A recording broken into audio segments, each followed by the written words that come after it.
กุ้งไอ้กุ้ง โอ้ยอีหละฟื้นขึ้นมาเร็ว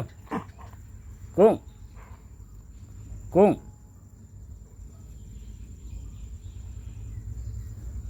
บุ้งเอ้ยกุ้งโอ้ยแต่สงสารเนาะกุ้งกุ้งไอ้กุ้งโอ้ยสังขารเนาะร่างกาย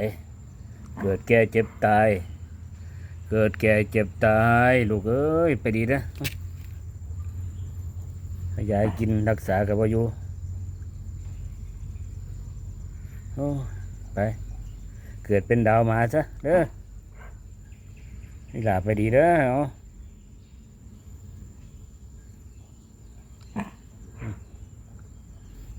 ไปดีไปดี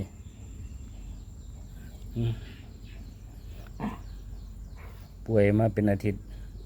ป่วยมาเป็นอาทิตย์ก็โอ้ยไปดีนะลูกเอ้ยไปเอาไปเกิดเป็นมาเป็นดาวมาเป็นเทวดาเอาศาสตร์สุดท้ายแล้วไปอีหล่าเอ้ยเอาไปดีจ้ะ